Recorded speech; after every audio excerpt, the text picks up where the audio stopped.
morning, good afternoon, good evening, and good night to everyone, depending on the time this message meets you.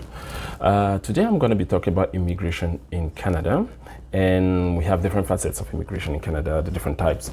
So before I go on, I have to put up a disclaimer. Everything I'm going to be saying in this video are my personal view, reflects of other people's views and experiences that I've lived along since I've been here and even when I was not. So I do not put my words for the authorities. I thank you for that. So today we're going to talk about Express Entry, which is one of the many programs of immigration into Canada for the permanent residency, for the permanent resident status. So the program will be solely in English. A French version will follow maybe later on. So I like to put a few words in French also. Bonjour, bonsoir, bonne nuit à tout le monde. Je suis Eric Etoke pour le service, pour le compte de etokeservices. Je vais présenter cette vidéo sur le programme Entrée Express. Ce programme sera uniquement en anglais et prochainement, quand on aura l'opportunité, on va sortir une vidéo sur le français. Ça dépendra aussi de la demande de l'audience en français. Merci. Et je continue donc ma présentation. So the presentation will be a PowerPoint presentation that I'm going to be putting up. And after that, I will show you practical examples of how to get into those programs and be able to follow them yourself. So I'm doing this because I want to help people be able to go through the process themselves and not always relying on people who call themselves experts in immigration. Meanwhile, some of them are actually fooling our dear brothers and sisters. So you can go on with this program yourself. If you have a computer, you have a good internet access, and you are focused and you want to read and you want to be stick yourself to the website. Thank you, and let's go on to the PowerPoint presentation. So this is what we're going to be discussing today: the immigration into Canada with the Express Entry program. It's part one of episode 1. So let's go right in. So we want to see how the program works, and there are 4 steps like you see here on the screen. Want to find out if you're eligible, to get your documents ready, what the documents necessary for the process. Step 3, submit your profile. How do you submit your profile for the Express Entry program? Step 4 will be receiving an invitation and applying for the permanent residence. What are all the things that you need to do once you receive a favorable response from the immigration office? So this is what we're going to look at. So now we will jump right in to the first. So step 1, find out if you're eligible. It is necessary to know if you're eligible before you go into this program, because it is essential, rather than wasting your time, to be able to find the time to know exactly what the program conditions are. So we've looked at them right in. You can take that link and be able to go through the process if you want. So there's also a procedure where you can really actually check your eligibility in the website. So when we have the time, I will show you how to go about that also. And let's go to the next. So the Express Entry program is an economic migration program, which is divided into 3. It is we have the Federal Skilled Worker Program, the Federal Skilled Trades Program, and the Canadian Experience Class. All of those 3 programs will be explained. Above all of those programs, there is a program that is attached to them, and it's called the Provincial Nominee Program, PNP. We will look at that also very soon. It's an immigration program that concerns the different 9 provinces and the 3 territories of Canada that prepare their own conditions, and if you meet them, you'll be able to also use the Express Entry program to be able to get your permanent residency. So let's jump into the next phase. So the Federal Skilled Worker Program, which we will look at throughout this video and subsequent ones before we jump into any other program, is a program that that works on several factors.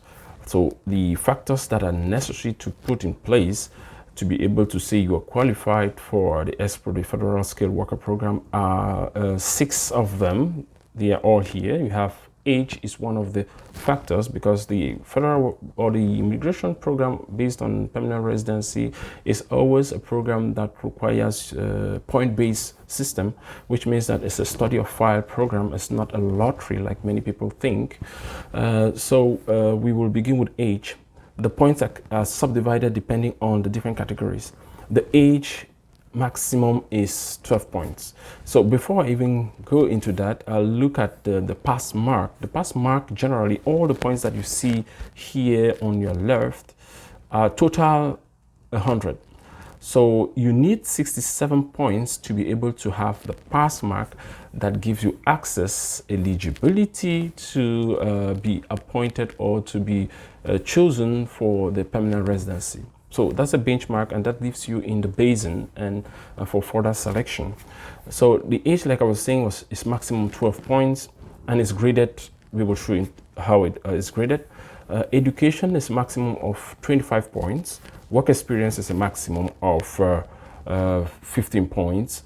Whether you have a valid job offer in Canada is a maximum of 10 points. English or French language exams gives you a maximum of 28 points, and adaptability, how well you like to settle here in Canada, is a maximum of 10 points. So these factors are able to show us the different grades that qualify you for the Express Entry program. So after having a look at this, we'll jump into the next. Now, let's look at the age. What point qualifies you, or what point is the maximum point you can have with age? If you look at here, age at my left, under 18 years you have 0 points. The age range where you have the maximum point is between 18 to 35 years. So if you are within that age bracket, good for you, you will have the maximum point. As you age and get up to 46 years, the points drop. So somebody who has 46 years will have 1 point, and somebody who has 47 years and above will have 0 points. So that's it. Let me go to the next. The Federal Skilled Worker Program, here we look at education. Education has a maximum of 28 points, and education looks at 2 criteria. We have the type of degree or diploma or certificate that you have, and the longevity of your study. If you've done a short course program, or if you've done a long PhD or HND program, it doesn't matter. The essence is we combine what type of degree you have. Is it a degree in engineering? Is it a degree in woodwork? Is it a degree in bakery? All that doesn't matter. So when you have your certificate, what is required from you is to be able to send that certificate to one of the accredited centers that will evaluate your degree to be able to give an equivalence that equates to the type of education we have here in Canada. And based on that, they'll be able to calculate your points and be able to know where to fit you. Are you having here 10 points or 28 points? So that's it. Let's go to the next. Now, let's look at work experience. Work experience has a maximum of 15 points, and it depends on how you've been working back in your home country. You could be taken for full-time or part-time based on full-time or part-time you've spent back home. And if it's full-time, it has to be 30 hours per week for at least 12 months.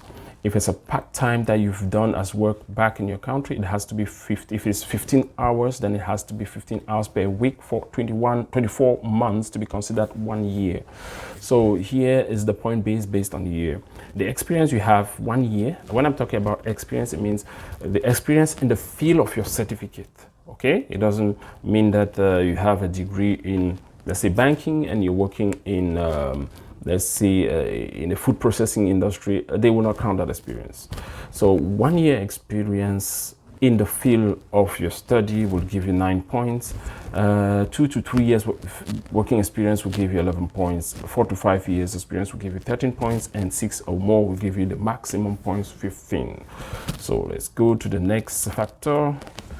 Here, the next factor is arranged employment in Canada. It's a maximum of 10 points. And so if you have the chance to apply for a job while in your country and you are successful and have a job offer of at least a year from a Canadian employer, that will give you the points that you want. The maximum point, you can get the maximum point of 10. So it has to be an employment guaranteed for at least 1 year. So that's it for that. Let's go to the next factor.